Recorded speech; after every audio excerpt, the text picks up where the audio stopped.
بسم اللہ الرحمن الرحیم یا ایہا الذین آمنوا لا تقربوا الصلاة وانتم سکارى حتی تعلموا ما تقولون ولا جنوبا الا عابری سبیل حتی تغتسلوا۔ صدق اللہ العظیم۔ اللہ رب العزت قرآن پاک میں ارشاد فرماتا ہے، اے ایمان والو، نشے کی حالت میں نماز کے پاس نہ جاؤ جب تک اتنا ہوش نہ ہو کہ جو کہو اسے سمجھو، اور نہ ناپاکی کی حالت میں بے نہائے مگر مسافری میں۔ یہ آیت کریمہ ہمیں بتا رہی ہے کہ اے ایمان والو، جب نشے کی حالت میں ہو، جب ہوش نہ ہو تو نماز پڑھنے کے لیے مت جایا کرو، نماز کی حالت میں نماز کے قریب بھی مت جایا کرو۔ اور پھر فرمایا کہ جب ناپاکی کی حالت بھی ہو تب بھی نماز کے لیے نہ جایا کرو بغیر نہائے، یعنی پہلے غسل کر لیا کرو، یعنی پاکی حاصل کر لو۔ تو اس آیت کریمہ سے غسل کا حکم ثابت ہوا۔ اور غسل کیسی چیز ہے؟ دیکھیے کہ عبادتوں کے لیے طہارت ضروری ہے، طہارت یعنی پاکی، اور طہارت میں سب سے زیادہ اہمیت غسل کی ہے۔ اگر کوئی شخص بغیر غسل ہو، یعنی اس نے غسل ہی نہیں کیا، تو چاہے لاکھ بار اچھی طرح وضو کر لے، چاہے لاکھوں بار وہ وضو کرتا رہے اور بہترین انداز میں عبادت بھی کرے، اچھی سی اچھی نماز بھی پڑھے، اس کی عبادت قابل قبول ہی نہیں۔ کیوں؟ وہ غسل ہی نہیں، پاکی ہی نہیں۔ جب تک پاکی نہیں ہے تب تک آپ کی کوئی نماز بھی قبول نہیں ہوگی اور وضو بھی نہیں ہوگا، کیونکہ غسل ضروری ہے، بغیر غسل کے وضو ہی نہیں۔ اور غسل کے فرائض کی ادائیگی کر لی جائے تو غسل ہو جائے گا۔ جیسا کہ ہم جانتے ہیں غسل میں 3 باتیں فرض ہیں، وہ 3 باتیں فرض، اگر کوئی یہ 3 باتیں بھی کر لے تو غسل تو ادا ہو گیا اور پاکی بھی حاصل ہو جائے گی۔ لیکن اگر اس میں حضور سید عالم صلی اللہ تعالیٰ علیہ وسلم کی سنتوں کی رعایت کی جائے، یعنی سنتوں کے ساتھ غسل کیا جائے اور طریقہ مصطفیٰ صلی اللہ تعالیٰ علیہ وسلم کے مطابق غسل کیا جائے، تو یہ غسل کرنا بھی اجر و ثواب کا باعث ہوگا۔ یعنی یہ غسل ایسا ہوگا جیسے ہم نے رسول اکرم صلی اللہ تعالیٰ علیہ وسلم کی طرح غسل کیا، کیونکہ سنت اسی کو کہتے ہیں جو حضور نے کیا۔ سنت کا اطلاق 3 باتوں پر ہوتا ہے، حضور کا قول، حضور کا فعل یا حضور کی تقریر۔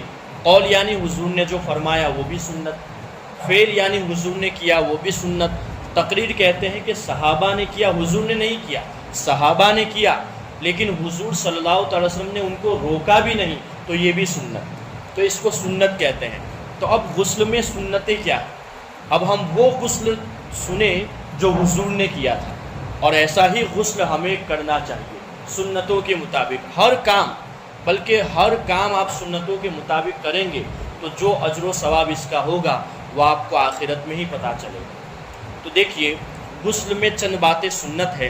پہلی چیز ہے غسل کی نیت کرنا، نویت ان اغتسل من غسل الجنابۃ لرفع الحدث، یا جمعہ کا ہے تو من غسل الجمعۃ یوم الجمعہ، یا عیدین ہے تو جمعہ کا۔ اگر عربی نہیں بھی آتی تو آپ نے صرف دل سے کہہ دیا کہ میں نیت کرتا ہوں غسل کی، جمعہ کے غسل کی یا عیدین کے غسل کی، یا جو ناپاکی ہے اس سے پاکی حاصل کرنے کی غسل کی، تو یہ بھی کافی ہے، کیونکہ نیت کہتے ہیں دل کے پکے ارادے کو۔ تو سب سے پہلی چیز ہے نیت کرنا۔ دوسری چیز ہے دونوں ہاتھ گٹوں تک 3 بار دھونا، جیسا کہ وضو میں بھی بتایا تھا کہ پہلے ہاتھوں کو گٹوں تک 3 بار دھونا ہے، پہلے داہنا ہاتھ یعنی سیدھا ہاتھ، پھر بایاں ہاتھ۔ تیسری سنت ہے استنجا کی جگہ دھونا، خواہ نجاست ہو یا نہ ہو، یعنی ناپاکی دور کرنا۔ پیشاب کی جگہ ہے، ٹوائلٹ کی جگہ ہے، اس کو صاف کرنا، اگرچہ وہاں ناپاکی لگی ہے یا نہیں، لیکن صاف کرنا یہ سنت ہے، یعنی استنجا کی جگہ دھونا۔ چوتھی چیز ہے بدن پر جہاں کہیں نجاست ہو اسے دور کرنا۔ کبھی کبھار کیا ہوتا ہے کہ نجاست نکلنے جیسے احتلام ہو جاتا ہے تو نکلنے کے بعد کبھی پیر کے کسی حصے پر لگ جاتا ہے، تو اس کو بھی صاف کر لینا، یہ سنت ہے، ٹھیک ہے۔ اس کے بعد ہے نماز کی طرح وضو کرنا۔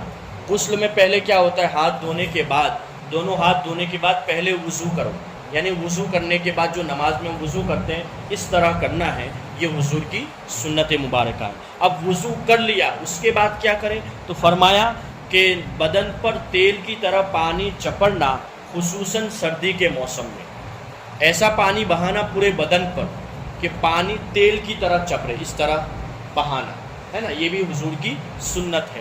اس کے بعد کیا کرے؟ کہا کہ 3 مرتبہ داہنے مندے پر پانی بہانا۔ دہنا مندہ یعنی یہ کھبا جو کہتے ہیں، دہنا سیدھا کھڑا، اس طرف 3 بار پانی بہانا، 1 مرتبہ، 2 مرتبہ اور یہ 3 مرتبہ۔ پھر اس کے بعد بائیں مندے پر 1 مرتبہ، دوسری مرتبہ، تیسری مرتبہ، 3 مرتبہ یہ سنت ہے، ٹھیک ہے۔ اب کیا کرے؟